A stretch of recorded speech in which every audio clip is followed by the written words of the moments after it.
Hello, everybody, and welcome to Single Pane. I'm Josh, And I'm Maya.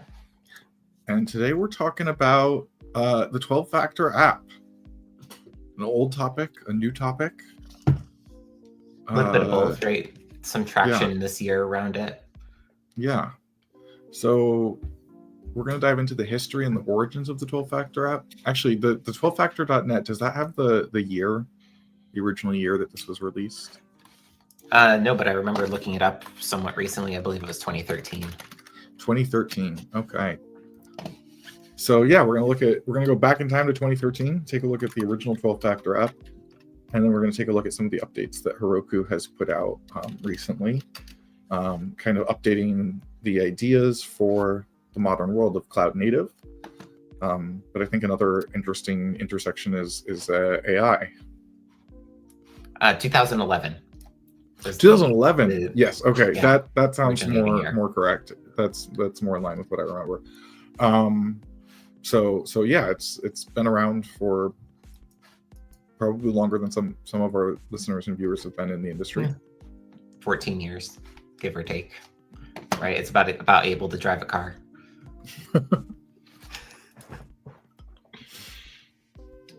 Yep. I was trying to think about a good milestone for that. We had a conversation around Git, I think, a few episodes back, similarly turning kind of 20 this year, right? And I was trying to think about a good analogy because next year it turns 21, and I'm like, I don't really want to celebrate drinking culture. And so kind of had... No, but you're familiar with the beer and the puppy test? No. Okay, so to know if someone is like... It's a way to like really quickly evaluate the type to divide people, right? Of course, it's very crass, but so it's basically like there's two tests you can apply to any person. Would I want to have a beer with this? Would I want to have 2 beers with this person? And would I trust them to watch my puppy for the weekend? And so if the answer is yes and yes, or sorry, if the answer is yes and no, like those are fun people, but they're like they're fun people to hang out with, but they're not necessarily like people that, right? Like obviously you wouldn't want to leave your puppy with them. So there's like certain things that you don't depend on them for. Then there's the people who are no and yes, the people you wouldn't get a beer with, but you would trust with your puppy. Those people are no fun, but we need them. They keep the world running. Like they're very, very important to society. And then there's the people who are, and people who are no and no, you just avoid. And people who are yes and yes are just like, you got to hold on to them for life. Yeah, good close friends kind of deal. I gotcha. Yeah. It's a reasonable way to quickly assess friendship and whether or not it's like a trusting relationship, right? Yeah. Awesome. We can start to like get into... Anyways, I would get 2 beers with Git, and I would trust Git with my puppy, but... Oh yeah, that's true. So yeah, we can get into some of the Heroku stuff. I have an article from the News Stack pulled up currently. This is from earlier this year, Jan 2nd, where they talked about kind of, let me get the article going up, about going through the process of open sourcing it and really getting it more into... I heard about this, folks at large. And I heard about this, and I've been really curious what it means to open source a blog post, so I'm interested to see. Right, or a framework, right? It's an ideology, methodology, you kind of name it. And so I do kind of see that point there, right? Like it's just, what does that mean for the group at large? I think a lot of it is, right, you look at it and it's been fairly stagnant, right? There hasn't been many changes to the site itself. I actually meant to pull up the web archive for it to see like how much has it changed over the years. Hardly at all. But the if at all, right? But there's been actually some pretty decent blog posts that I was looking around at just in the history alone where they had not yet. Oh wait, that's good. We gotta quickly review what the 12 factors are, right? Yeah, well, we'll get into that in a minute, but more I wanted to call out was like there's been a blog post back in April, earlier in February, late December, November. So they've actually had some decent kind of blog entries come through. And I think there's just a lot of considerations being taken these days when it comes to like the actual app methodology. I also think there's some really valuable lessons to take out of it, right? Like we're talking about a 14-year-old pattern that came about in the days of like the heat of microservices and taking everything and splitting it around into multiple different things. What layers of interfaces we're comfortable working with within the application development lifecycle. And so it definitely played a very important role in shaping kind of a lot of the code bases that we interact with on a day-to-day basis. So yeah, let's kind of, I guess, like review, because going through, I think, just like talking high level about it, it's only going to get us so far. I really want to dig into Brian's latest blog post on kind of evolving it for more cloud native platforms. But I do think covering some context first would be really helpful. Definitely. Code base. So this is like, I don't know if we want to go so deep on this right now. But one code base tracked in revision control, many deploys. There's something in here. So effectively it talks about having a single code base with kind of like your production environment coming off of it, your staging environment. Maybe you have a developer configuration for running it locally. The notion is that you don't have different code bases to track different stages of development, so there's no conflicts when going between different ecosystems. I think our evolving of this one has kind of understand quite a bit since 2011, right? Like, DevOps was barely a term in 2011, and this is kind of hinting at how you should do DevOps, even though it's not saying those words. And so, yes, the idea that you have like a single tree that you're building and promoting. And then also, I think this applies to DevOps, right? Like this rule applies to DevOps, where people start creating multiple trees, like even having multiple branches per environments, which can be so, it's like actually a huge anti-pattern in tools like Terraform. So yeah, just the idea of a single tree of everything, I think is still extremely valid. I have found like challenges, I think, on like the Terraform side of the world. I think I don't know if I want to go too far down that rabbit hole. The one part in the code in this kind of write-up that really stands out to me is the kind of like, if there are multiple code bases, it's not an app, it's a distributed system, which I think for the most part, like we build on a lot of distributed systems these days. Then okay, well that raises another question though, because microservices were barely a thing in 2011 also. So what's the difference between a service and an app? Yeah, but microservices came about in like 2013, 2014, like when after this pattern had already been kind of talked about, right? And so like that's where the ecosystem started to shift a whole lot more. Is it acceptable to deploy a single microservice as if it is one app following the 12-factor app? Man, my brain just spaced on that. So say you have like you're doing microservices correctly, which not everybody is, but say that you're actually doing it correctly and you have a thing that has a responsibility and it has its own data sources and whatever it needs, and it can run as an isolated microservice with an API that exposes to other services. Is it okay to manage the lifecycle of that thing through a single repository? Or should you have should we still be looking at mono repos even if we have 300 services? I think that kind of ties into the point that I was about to make here, which is like this kind of subsequent line where there's only one code base per app, but there are many deploys of the app, right? Like the whole microservices world kind of gets really confusing here, because like the breakdown of what is an app, right? At the end of the day, like narrowing down verbiage on this has always been kind of a bit of a pain.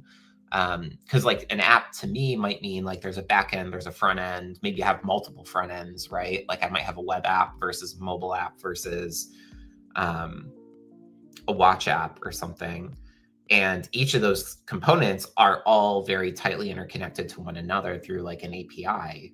But is that 4 repos? Is that 1 repo? Is that, 2 repos, one where there's a back end, one there's a front end? Like that's kind of where I think a lot of the world had went, where they started playing around with these different levels of isolation when it comes to the actual repository layer. I'm a big fan these days of more like macro services, or not quite mono repos, but more like larger larger, smaller repos, as weird as that may sound. You The explain. idea that like you can have, yeah. So like a good example for me is that kind of canonical example of maybe I have one or two backend services, right? I might have an auth service that I choose to run myself. I might have my API service, but then I also may have my front end, my back end, or my desktop app. I might have a different mobile app. I might have maybe like an admin dashboard, right? But all of those things are kind of interconnected to one another, and I don't want to manage 6 different repos for those, right? So like to me, that's more macro, right? Where it's encapsulating multiple functionalities, but through different levels of abstraction and interfaces, versus kind of having like, I think what gets called out here quite often is that each moving part of the system gets its own code base. My problem with the each moving part gets its own code base mentality is that you end up with shared libraries between each of these, and managing libraries gets to be a pain, especially at scale. Yes, and I find So that it's more also of a where- symptom. It's a symptom that comes from not following the other 12 factors correctly. Yeah. And not having the ease to sort of package things together like that. Yeah, to some extent, I think it's a symptom of that. But I think more of it is like it's an easy way to think about things. But I think when you're doing local development and you're able to like package and publish things around and share code, it's very easy. But then when you go to get into production, then you kind of forget like, oh yeah, I need to publish this library somewhere so then I can consume it. But now you're adding 2 steps along the way when it comes to releasing any kind of new bit of logic or feature, which is I need to publish this package to a repository and then update the version that's currently being used by the web app, right? And so that slows everything down. Which right? also requires sort of a more advanced understanding of Git, which I kind of assumed most developers, like senior developers, had. But I've been seeing things like on conversations on Reddit. There was a conversation at FOSSi last month. And I'm hearing more and more that there are developers who are just like not understanding the fundamentals of Git. Like they can get through the basic things that they need to get through, but they very easily get stuck and still have to call on like there's So anyways, we need to move on because we have a lot of factors. But I think that not understanding the tools and how they work, and that you can point to use things like refs to point to subfolders and things like that, it's part of it. Well, I think a lot of it's too less about the semantics specifically of Git. Like, I think a lot of it is just very intuitive thinking of like, I'm creating a package JSON, right? And so that needs its own repo, right? A lot of things that you fall into, and then it's like, oh, well, we don't have a private NPM registry. We kind of do with GitHub packages, but kind of to that point, like that leads into kind of the next thing, which is like dependencies, right? So this kind of, again, echoes more of the, isolate your dependencies and like have them explicitly declared. So most of this happens these days with things like package JSON. We've all or Docker. I mean, this is the problem that Docker has erased for us, essentially. A little bit, right? Because I think Docker solved it in the classical sense of like, hey, I have system level dependencies, like this apt-get package I need to make sure is installed, right? Because my code depends on this lib container runtime underneath the hood, and that has an associated C-level dependency. And so we need to make sure that that's put in place and linked appropriately, so that way we can actually reference the code. But like Gemfile in the earlier days of like Ruby, like was kind of one of the earlier notions I remember seeing of like actually explicitly declaring your dependencies. Eventually, like I did PHP when I was younger, and there was like Composer that came around eventually. But I just remember this all being like written in shell scripts and like bash installed, so that way it was just very explicit. You're reminding me how revolutionary this actually was at the time, because like I was working for context, in 2011, I was working primarily on PHP projects, and I think we were just starting to use Composer as sort of like a standard procedure for all of our projects. And before that, I saw like Ivy being used for PHP projects as well. So Apache Ivy for dependency management. That's what we ended up using for Java at a previous employer as well. So just like, it was early days of kind of starting to track and keep that in repo. Node came out I want to say like 2012-ish was kind of when I started to like dip my toes more into it. And like that had a package JSON associated to it. And I liked that everything was captured and tracked in there for me.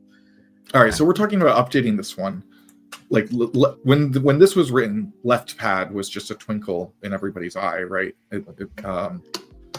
But now we have this problem of, okay, yes, we explicitly declare and isolate dependencies, but we have these dependency trees that are just enormous.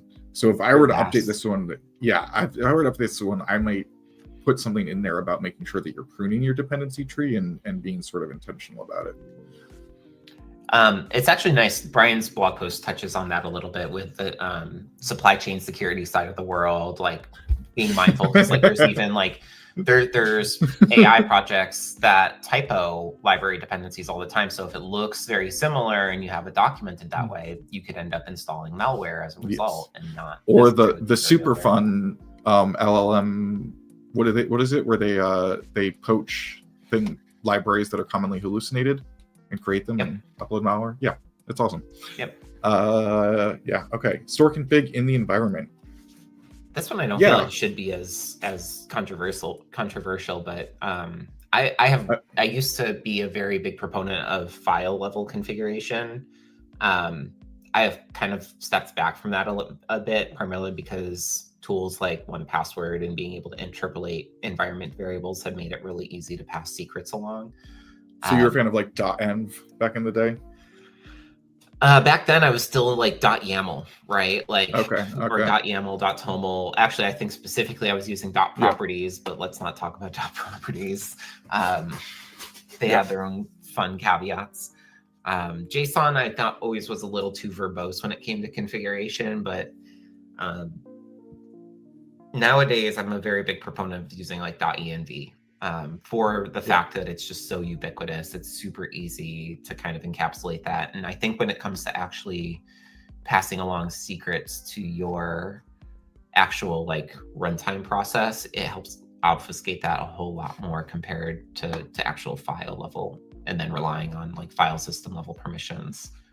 But even so, fun if you're using Kubernetes, right? Even those file system configs then become part of the environment because they end up as config map volumes. So Kubernetes is sort of taking this to the maximum that you could take it in terms of storing all of the config in the environment. A little bit. I think more specifically, this is kind of, I guess it could be viewed that way, but I more look at it as the schema for these YAML files need to be kind of validated, right? And so most people aren't validating their configuration. This is kind of how we end up with like loads of misconfiguration issues in production. This is also kind of what's led around to things like QLang and a whole bunch of like configuration specific languages. And then there's also this challenge of like, well, you can accidentally commit stuff to the repo and like wind up with secrets getting exposed that way. And so I think what the 12th factor pattern really advocates for is actually environment variables. And I actually think this is one that we should probably be doing more of these days. So really kind of pushing as much as you can into the environment where you can. Now I know like there's some configuration blocks that don't necessarily translate well to environment variables and are just much better off as like configuration blocks. A good example here, right? Say I have an auth service that lets me plug in my authentication source, whether that's Google, Microsoft, you name it. Dex is a great example. There's a large portion of configuration that is better defined as as like actual YAML config, but there's parts of that configuration that are secret. And so where my kind of advocacy comes in is instead of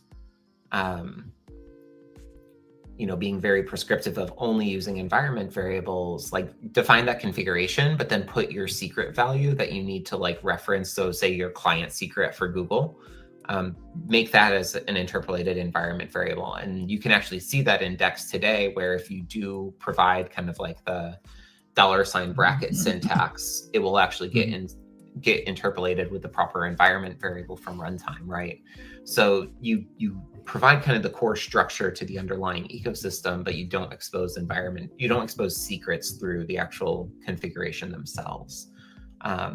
And I've done a lot of that's that nice when recently, it's too. nice when it's committed to Git. It's actually really a challenge in production to do it this way because like in a Kubernetes environment, your config maps might actually be more secure than your environment variables, especially because many observability tools will simply add all of your environment variables will get added as tags to some of your entities. So if you have secrets in your environment variables, your observability tools will scoop those up and ship them off to your observability vendor. So it is something to be Interesting. careful of. Today I learned.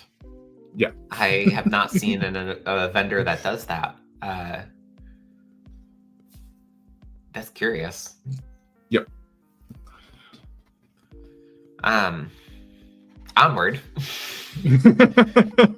Observability, fun. That's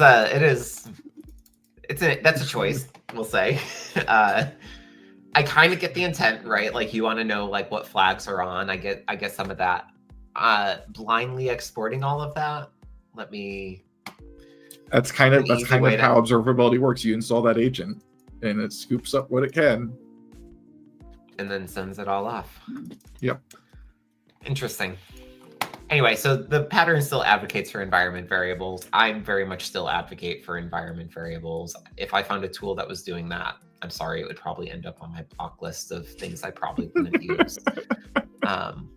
But I also don't use like over-the-counter, or I should say privatized observability tools. I use a lot of over-the-counter type of stuff. It's a different way to say open source. The backing sources component I always thought to be really interesting, or backing services, right? Like, so treating them as like attached devices for the network.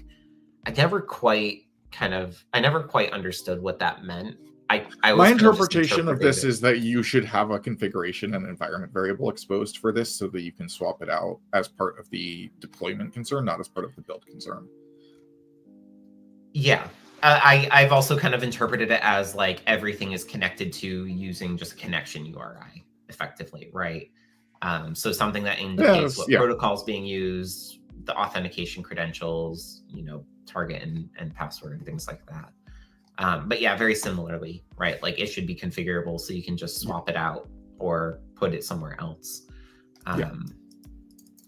And so there's this great blog post about S3 and Parquet. I'll try to find the link, but essentially arguing about the technical limitations that we have adopted with S3 and how there's all of these horrible things that we're doing to make it work, but we're doing it for some reason, and the reason is that it's really, really convenient to not deal with block storage and to just have your files be objects. That's just a really, really convenient way to work with files from the point of view of an application. Yep. Yeah, there's definitely challenges with it in the sense that you can't like do min-file rewrites, like you have to do append only, and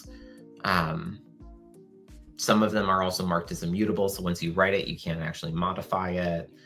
And those solutions vary greatly too, right? Like your flavor of S3 that you get from MinIO is different from your flavor of S3 that you get from AWS, that you get from storage, that you get from DigitalOcean, you kind of name it, right? Storj, actually is, I think, how they officially pronounce it now. So I think connected via URL, right? That's kind of what they really get at in here, and it's stored in the config, right? That way you can go through and change it. So yeah, not too much here. It kind of makes sense, right? Being able to have like an SMTP service to test against. I mean, the really cool thing now is you can just spin all of those things up at once and inject all of those URLs at your, through your CI/CD or your GitOps. I should say GitOps because that's really GitOps. I'm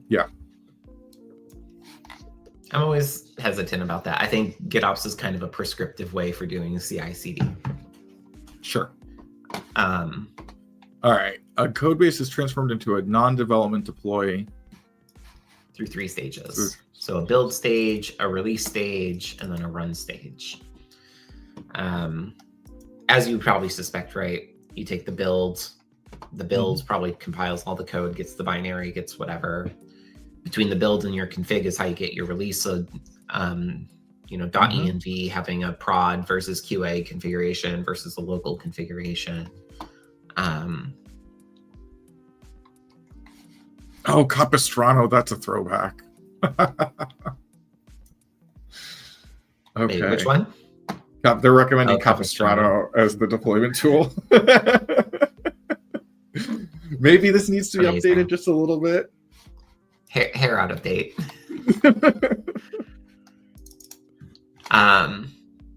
That's interesting though. Current release is a symlink to the current. That was in 2011. That was state of the art. And this could actually even be like, you could probably talk about a lot more of this in like the Git context, right? Kind of to your point of like, people really know how to use the basics, but they don't understand how like there's a difference between annotated and non-annotated tags in Git, and how you can use one as a pointer to the release of another. And I actually kind of use that for my release cycle today, where when I'm going through a release, what I'll do is I have kind of like a last release tag. And what I'll do is I'll use that to generate the change log to get the diff between where we are today in that tag. But then as I go through the release process, I'll actually update tags that are non-annotated, and then I'll be sure to include annotated tags, which are like the actual release dates and whatnot. And so it does a lot of kind of this like build, release, run step under the hood. So I think this very much still holds up today in the kind of current context, even with cloud native. I have some feelings about this and how I would update this. I think what I'm seeing is an over reliance on GitHub Actions. Now, GitHub Actions is a great tool. It's very, very easy to use. It's very convenient for many things. But I really do wish that it was much easier to run the same build process locally that you're running in your build pipeline. And I think that's something that should be considered more. Have you taken a look at ACT? I have. That raises new challenges, like I'm on Apple Silicon and my runners are all x86. But yes, so there are ways to work around that limitation. I'm intrigued by tools like Dagster, which I have not actually, or Dag. What's the one from Solomon Hykes, the Docker guy? I believe it's Dagster. Yeah. So I'm intrigued by tools like that. Golang-based builds. Yeah, like this idea of like reproducible builds that are the same locally as in the cloud is very appealing. I'm at a point where like, Bash is also awesome. You can just write your automation. I got very, very far with the Makefile. Yeah. Fantastic. Right. Like it very much gets the job done. I'm also noticing low connection on my side as a heads up. But yeah, the Dagster side of the world, like I think I remember looking at this a few years ago and looked really promising. I use a task file these days over a Makefile because the dependency chain is a little bit clearer for me. But for the most part, like, I just rely on that same kind of scripting ecosystem because it makes it really easy to have those same targets locally. And then I have a shared Docker container that I actually use across my stack for the most part. I used to kind of talk about it at, I want to say in like 2019-ish, like the notion of having a dev container versus a prod container. And the idea was that your dev container used the prod container as a base. And so then you had runtime level dependencies in your prod container, but then your JDK kind of style dependencies in your dev container. Right, so it's the same separation as like your JRE versus your JDK. Mm-hmm. And then you would just publish those two containers. And then when you're doing all of your builds and stuff, you did all of your build ecosystem on your dev container side of the world. But then when you ran it in prod, you ran it in the production. You ran it off of the production container as a base. Then Google came out with, what are those containers? the very low security vulnerability containers. Gosh, I wish I could remember the name of them. Are they like one of the minimal builds? Yeah, they're like a very minimal build, very low vulnerability count. Not Alpine. If it comes to me, I'll bring it back up. Yeah. But so there's a lot more that we would have to add to this 0.5 around how you build your containers and what ends up in your production containers. I don't know though, right? Like, because I think you could be that prescriptive, but I also am very much on the side of like, if I'm just building a binary for embedded devices, then I just want to go all the way down to just having like a blank container with just that binary and no system level libraries. Like, I'd be happy to kind of support something like that for the use case. So I think this is like, I think in terms of level of specificity, I think this actually does a really good job of keeping that.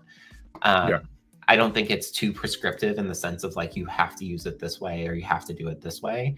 The thing I will point out that isn't captured in here is testing. They talk about it in a separate bullet point around like how to actually, they really don't talk about software testing in this grand scheme of things, but I think it's something that's like much needs to be encapsulated in the development practices of how do you test the software that you're building.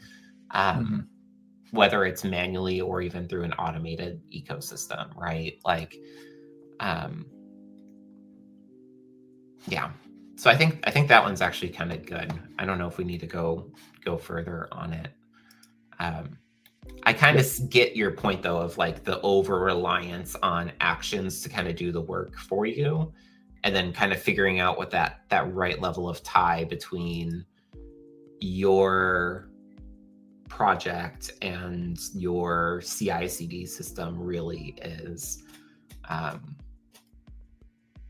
But yeah, processes.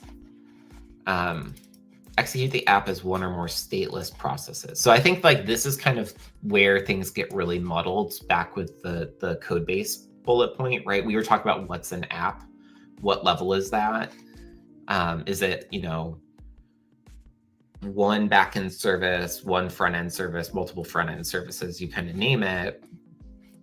And, this talks about, executing your app, whatever that may be, as one or more stateless processes.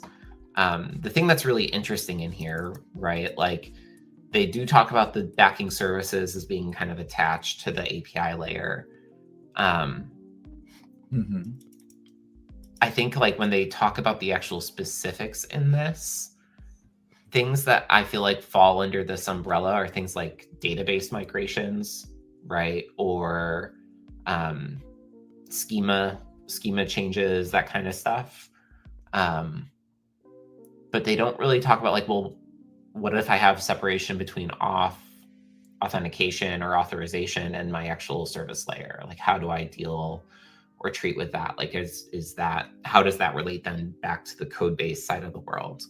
I think the front ends get really interesting because even like the front end these days, we do a lot of state tracking in the front ends. Like there's some caches that are built up, right? Like it's hard to kind of classify like certain mobile apps as truly stateless if they have kind of local copies of data that they're using for like offline modification. That's a really good point, but I would argue that it's also part of why so many mobile apps feel so buggy and clunky to use. But also even in the back end, right? Like so, circa 2015, 2016, I was working a lot in Elixir, and that uses OTP. That's not stateless.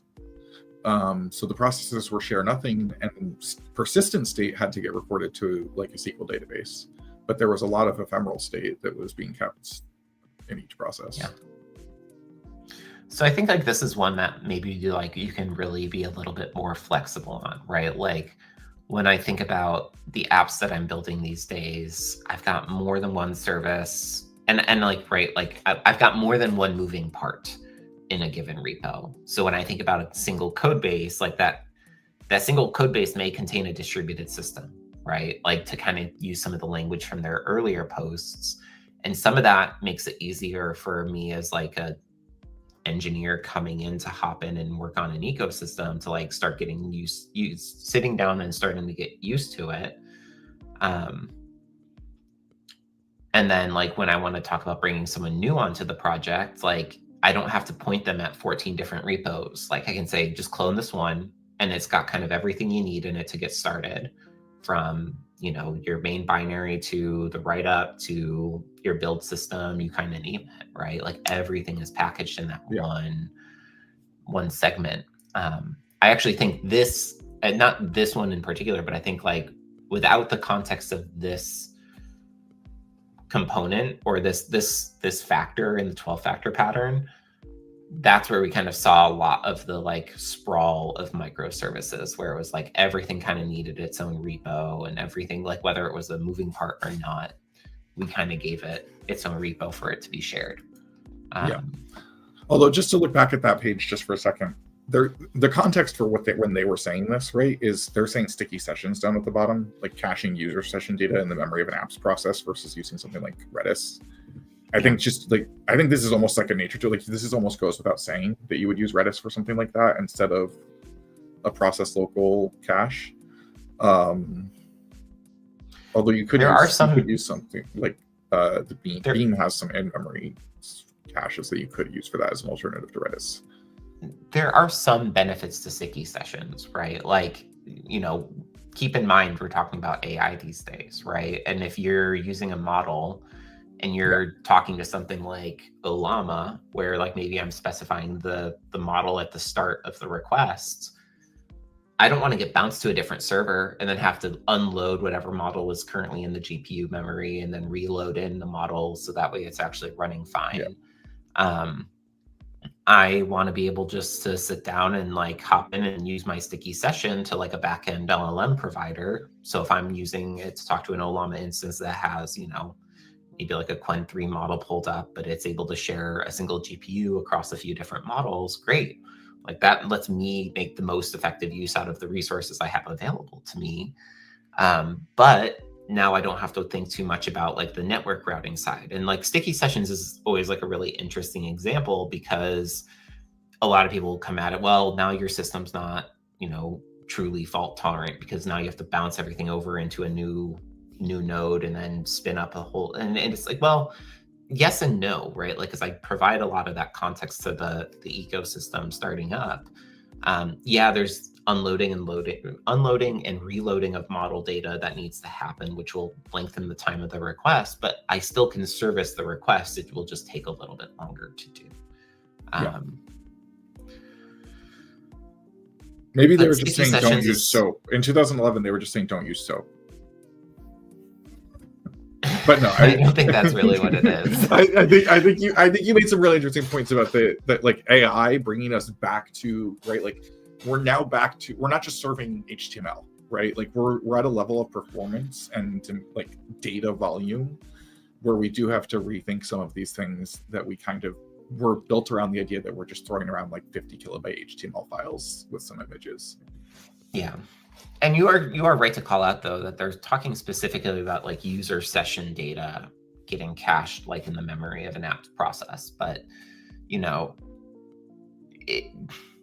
where do things like group cache fall in the world on that side of the world? Group cache is a Go library that lets you do kind of an in-memory distributed cache between nodes within your, or not nodes, let me use a better, between instances of your application in production. And because that lets you now avoid the need for something like Redis, like it gives you this nice feature of like, I can just use the existing memory I'm already asking for my process to handle user information, right? I don't need another moving part in the mix.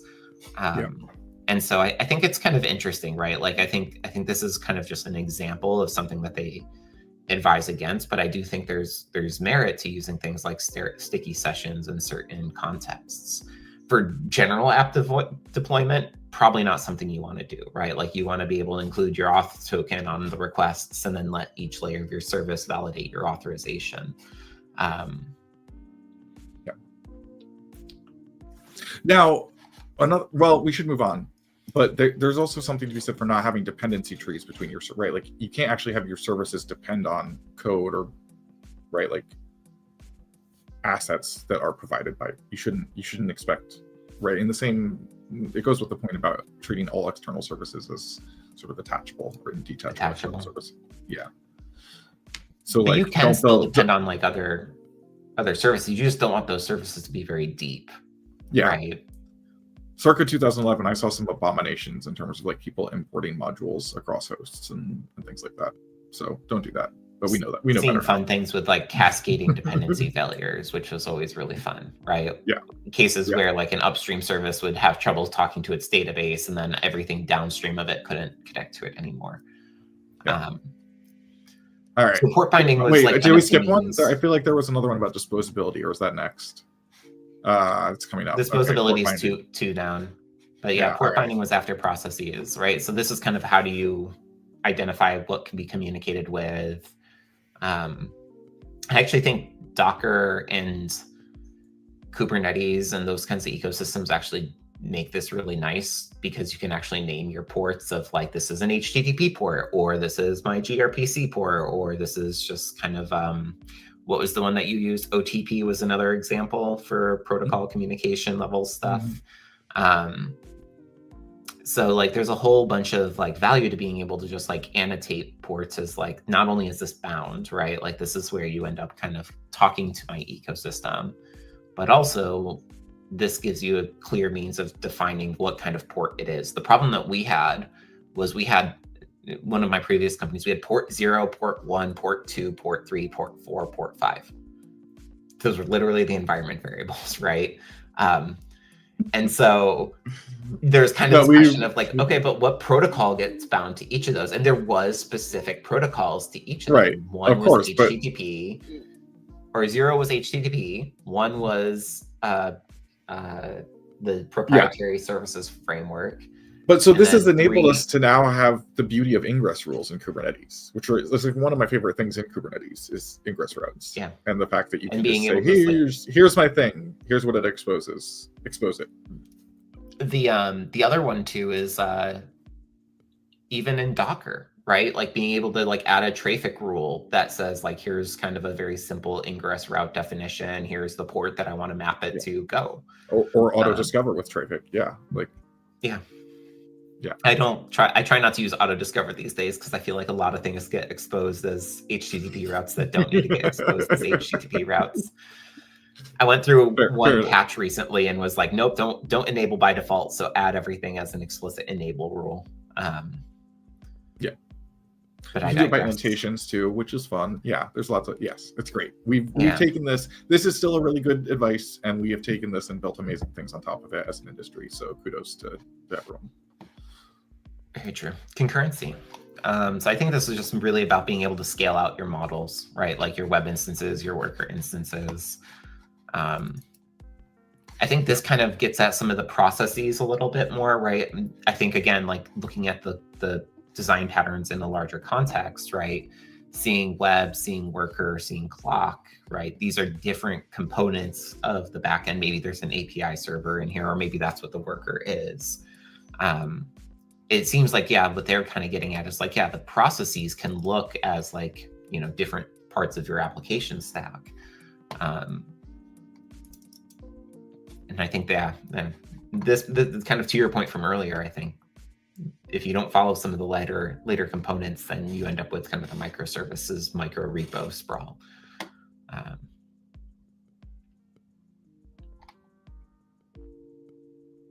So back in the day, right? Like this was the early time of like starting to talk about horizontal elasticity and not vertical elasticity. So being able to run more of something versus a bigger thing. So I think that's really where this kind of gets at, is just being able to run not just multiple copies of your system, but being able to run varieties and flavors of them. And this depends on them being detachable, right? You need to be able to attach any web to any worker. So that they have to be fungible, basically. Yeah.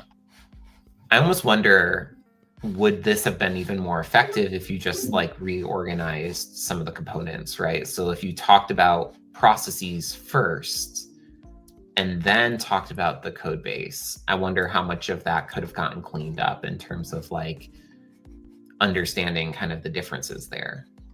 No, but we're developers. We always start with code. We always start with code. That's where we just go. dive in. Right? We just dive in.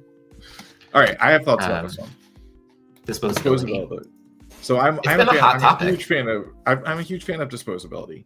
But I saw a really interesting post from Hazel Weekly, I don't know, like 3 or 4 months ago, where she was talking about how she is also a fan of disposability and tends towards disposable over long-lived services. But that comes at the cost of the ability to see like long-running trends over time, to work with like truly massive data sets. So I think it's really important to distinguish a difference here, right? Because I think when I think about disposable code, I think about back in the day. We're talking about disposable processes, not code. Well, so this specifically talks about graceful shutdown and startup. So being able to start up quick and being able to shut down cleanly, right? Yeah. But when we talk about like what I've seen a lot, and I think what I heard from what you're talking about with Hazel's post, I think Charity has also done a few posts on this as well. When I hear disposable code, I think back when we were building front-end apps, React was kind of the new hotness. Like the front-end frameworks were really starting to come along really fast. I think Angular was going through a rewrite at the time.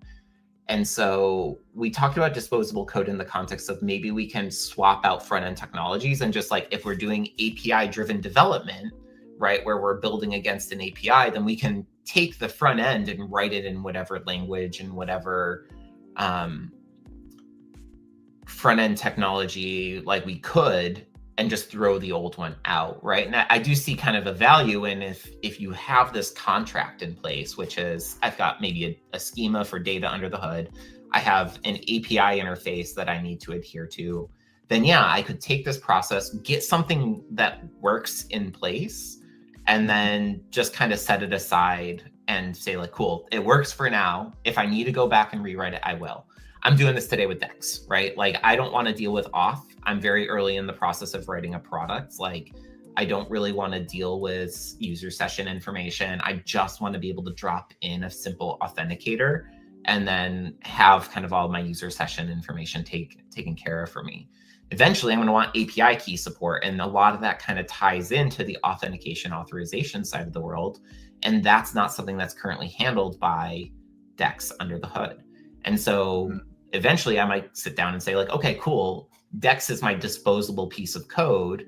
Now I can take my auth system, set it aside, write my own flavor of auth with all the same OIDC connectors, with maybe built-in user management.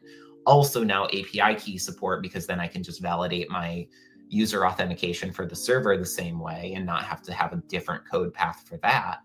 And kind of have everything just plug in and drop in under the hood, right?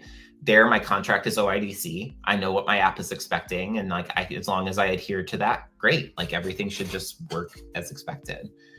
Yeah, disposability here, I think really gets to like, hey, we're dealing with, we need to pull pull an HTTP instance out of rotation, right? So you talked about the ingress case in Kubernetes. Did you know when you specify a health check or readiness probe for a pod in Kubernetes, if there's a service that routes to it, if that health check goes out, that instance gets taken out of its services rotation. So the service will no longer resolve that IP address. You can see this with Kubernetes services that are marked with no cluster IP, and you do a kubectl, like do a DNS resolution effectively for that service name. You'll only get back the pods that have IP addresses that have health checks passing. And so when the health check goes out, that's a means to gracefully dispose of a service. And so a lot of times during shutdown, you'll often flip your health check. So that way it gets taken out of rotation. And then it can go through the process of, okay, wait for all my connections to drain. Once all my connections have successfully drained, I'll be able to go through and shut down the underlying pools. Once I'm done handling all of my background tasks, I don't have to worry about like intermittent or interrupting like a RabbitMQ That's what I'm realizing. from dealing with this. I misunderstood this to be about ephemerality, which it's really not saying anything about the lifespan of the service. It's saying when it shuts down, don't screw up the state of other services.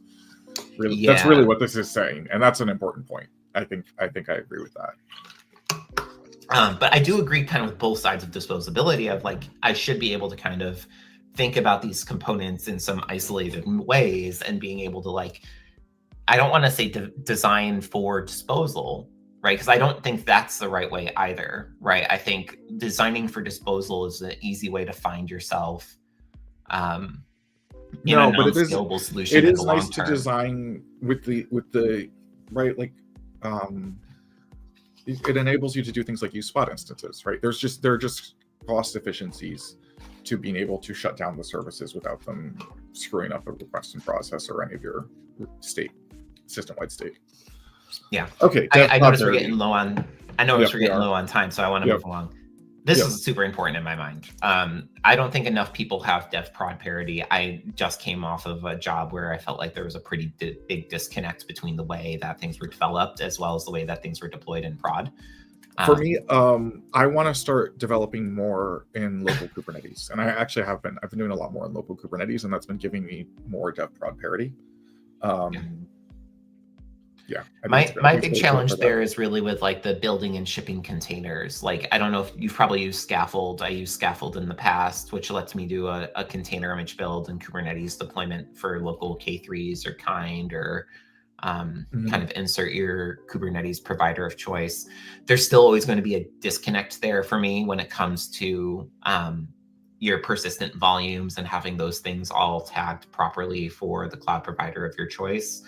But kind of to that point, chances are if you're running in a cloud provider with Kubernetes, then you're probably using something like a managed RDS instance or the GCP database equivalent. I haven't done a lot with GCP lately, so that context is flushed from my brain. But I do see like big value in terms of having at least these kinds of components available both locally and in production. I've largely just been Docker, and that gives me more than enough parity with Kubernetes. Following kind of the other patterns within this framework, right? Logs, I have so many thoughts on this. And I think you and I have probably talked ad nauseum. Yeah, for our thoughts on this, go look at our talk from Open Source Summit. Well, this is even like more than that, right? Like I talk about the challenge in terms of like when to log, when to trace, when to metric. And I have a blog post in the works for this. But I think like, even Brian's posts, which we haven't really gotten into, talks about seeing kind of closer ties with stuff like OpenTelemetry. But where I kind of fall is more of like... Looking at the way that they've written this, right? I think that you could take this as an argument against using the OTel SDKs, right? Like log to your container, log to, right, like standard output, standard error. Let your container runtime scrape that.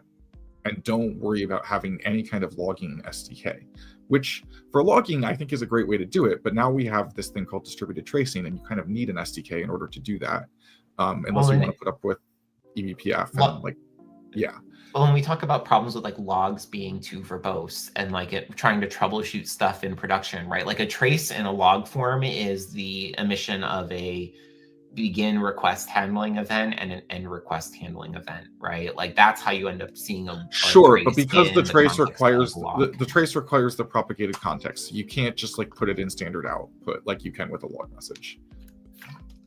And so we need this. You need this SDK. You have to concern yourself with how it gets formed and exported inside the application code.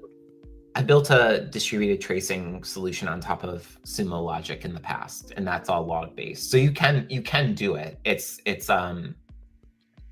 Sure, you can. It's not how OpenTelemetry does it, which is now the de facto standard. Yeah, more of what I'm trying to get at, right, is like logs were kind of the things back in 2011 that we used to communicate this information because APM wasn't getting as hot until about 2013. 2013, I think we really start to see the takeoff of APM solutions that included things like metrics and gauges and histograms and StatsD kind of capabilities. And then I think it was like 2015, 2016-ish where like, okay, like we started seeing stuff around distributed tracing, right? And give it a couple of years, that's when things finally kind of ironed themselves out. 2019 was when I think I first became aware of OpenTelemetry as a solution. And then, all of that is great. All of that's great and dandy, but like the problem that I still saw and the problem that I still heard from all of the devs is I don't know when to emit a log. I don't know when to emit a metric. I don't know when to emit a trace. Like, it's not clear to me when I should use each of these. And my general guidance, and I think something that this section of the pattern could really benefit from an update on, is, trace by default, right? No matter what you're doing in the ecosystem, trace it by default. If you're dealing with something that communicates a change in system state, so server is starting up, server is shutting down, task queue processor is starting, task queue processor is shutting down, you name it. Those things are great to communicate through logs. A Raft leadership election change or a surf member pool change. Those are more components of like the finer distributed systems. Like, those kinds of things are great for logs, not great for traces. And so then you start to be a little bit more. Go ahead. If you want to take this as an argument against pre-compute metrics, pre-aggregated metrics from the services themselves, then I would certainly agree with this still, right? Like, yeah, I think that's kind of what we hinted at in our talk, is this idea of that, like, you're emitting events, whether those events are traces or logs, doesn't really matter. They're kind of two sides of the same thing. And then if you need to do calculations based on those events, do those after the fact. Don't embed those calculations and the formula for them into your services. Yeah. Okay, cool. And then they talk about admin processes kind of being baked in as well. So this is kind of where I referenced it earlier with like database migrations.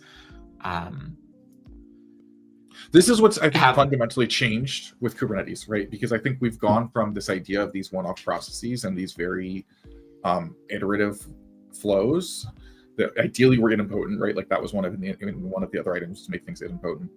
But we had these kind of iterative and imperative flows, or not iterative, just imperative. Now we have a reconciliation loop. So we have the idea that we sort of tell Kubernetes API what we want the world to look like.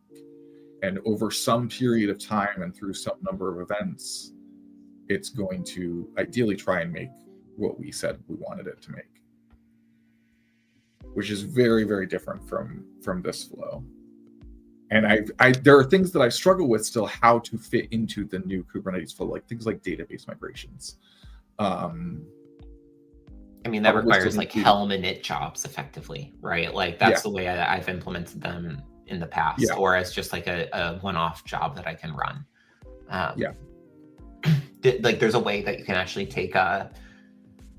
you can create a cron job that's not scheduled effectively. You suspend it, but then you can use kubectl create job from cron job as the means to create a one-off trigger. And so you kind of define your migration as a cron job that's just never scheduled.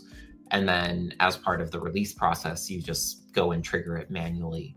The problem is that you have to do this like weird thing of, okay, deploy the latest version of the schema, trigger that cron job, go through the deployment process. And it's workflows like that kind of feel really off with the kind of current way things are done. And that's where we tend to rely on things like Helm init jobs to be able to do that, right?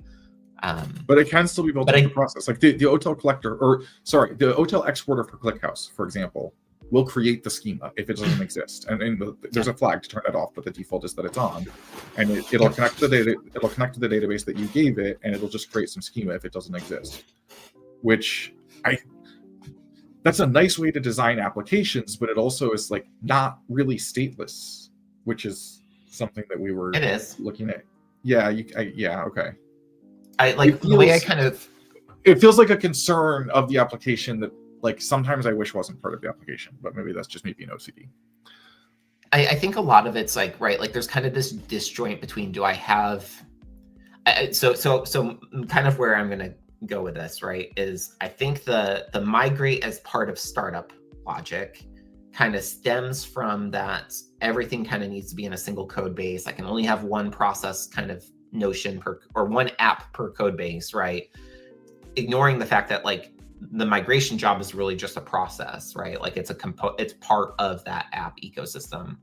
And And so I think a lot of that, like, oh, we'll just do it on the fly because they're relatively safe to make. We're not making breaking changes, so we don't expect them to really fail. And if it fails to do a migration, we want to retry anyway. Also, if it's already on the latest version, then it's a no-op, right? And so me doing kind of a series of restarts, is a means to an end. Some of it could also come from the day of Heroku when it was like, hey, I just want to deploy this thing. And so that thing has an attached database. Well, where do we do the migration then? We do it in the app, right? Because that's what the means of access that we had at the time. Yeah. I think we have to wrap things up. So closing thoughts. I want to put one more finer point on this, right? Which is, I think like the migrate capability, right? Like this rake DB migrate. I think all of that, actually gets translated into Kubernetes fairly well. I think it gets translated into the pattern fairly well. And then I think I think the processes notion kind of needs to be a little bit more forward, right? And I think that helps deal with a lot of these components under the hood. The dependency isolation bit in here, I think, is a fun bit to talk about, but we can maybe go in more depth on this. We can honestly probably chat about this for probably another hour if we really wanted to. Yeah, so that'll be our final session. In 2 weeks, we're going to take a short break because I'm going to be off to Open Source Summit in Amsterdam. And then in, I think, like a week and a half, right, there's a Friday session, one more final session where we're going to probably talk more about this and talk about all of our other thoughts.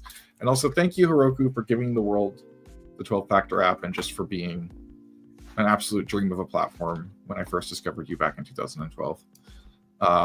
Not sponsored. We just love it. And yeah. It's a great tool for the time it came out in.